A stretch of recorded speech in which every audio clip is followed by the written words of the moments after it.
This week is Sleep Awareness Week, and if you've been having any issues catching some Z's, you're not alone. Sleep experts say there's the Coronasomnia effect, and it's leading to an increase in sleep disorders, and it can also have an unhealthy impact. Mental health expert Dr. Kevin Gilliland has more on Coronasomnia, and he's here to tell us more all about it. Hi, doctor. How are you doing, Aubrey? I'm doing well. I want to know about this Coronasomnia. Who is it affecting, and is it normal to see this kind of spike with insomnia? Right. Well, coronasomnia is a word none of us wish we knew. It is normal. I think what's so strange for all of us is how widespread it's been and how long it's gone on. But it is probably the #1 complaint from people right now. Wow. So what is it about COVID-19 that's disrupting sleep? I mean, what kinds of things are you seeing? Well, I love your segment with Dr. Sanchez talking about vaccines. And he said he sleeps better knowing his family's been vaccinated. And so what's been a real struggle, and that's a great example.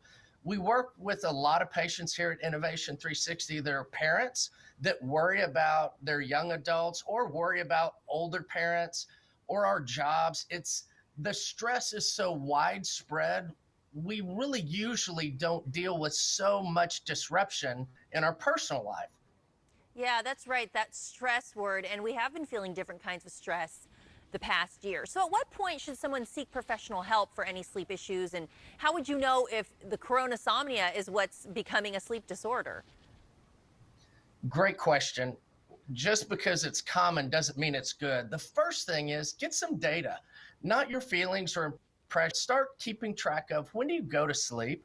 How long does it take to fall asleep? Do you wake up in the middle of the night? If so, how many times? And what time did you wake up? Because if it progresses and starts to interfere in our life, and it does, it affects us physically and psychologically. First, collect the data. Then second, start to do some of the basics. And that's called sleep hygiene. And people can look that up. It's a strange term, but it means it's the most common user error, if you will, which is have a good routine, have the temperature right, a dark room. It's all those little things which can have a significant impact on our ability to sleep. Yeah, you probably take those things for granted. Sometimes we're just so tired, probably don't even notice. But what are those effects that this insomnia is ultimately going to have on your body? Well, and you're absolutely right. We undervalue how critical sleep is until it's been disrupted for this long. We notice it first in our mood. And then the second place we notice it is in our mental function, our cognitive abilities. We start to struggle with memory, with attention and concentration. Our logical reasoning starts to break down and get really difficult. So if you think it's taking longer at work, it's probably because it is. And then if it continues, it can affect our physical motor function and, most importantly, our immune system. It weakens our immune system, and none of us want that right now. I blame a lot of those things you mentioned on mommy brain, but maybe it is the lack of sleep thrown in there that's kind of causing me to feel like I just can't remember anything or that I'm just extra tired. It's such a great point because you start with mommy brain and then layer on top of it how disrupted your life is, my life is from COVID. And so it really does start to add up. And we have to remember sleep is power. It's power for us physically, our immune system, and also psychologically. So we really have to protect it.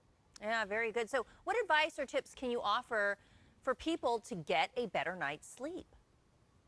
Well, during times like this, make it a priority. And I think, just like you said, we undervalue how it impacts our immune system and our mood, our relationships, and make the difficult choices. Don't stay up and binge watch something and then lose sleep.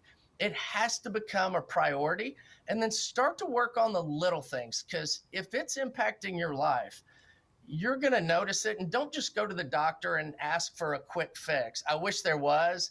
But we need to do our part, eliminate the user error, and start to expect some significant gains. Oh, doctor, you're calling me out. I do tend to stay up sometimes to watch that show when I really should be going to bed. But this is great information, especially on the Monday. after we spring forward, a lot of people are probably missing that extra hour this morning and feeling a little extra tired. So we appreciate your insight. Thanks for being here. You can hear more about balanced mental health at drkevingilliland.com.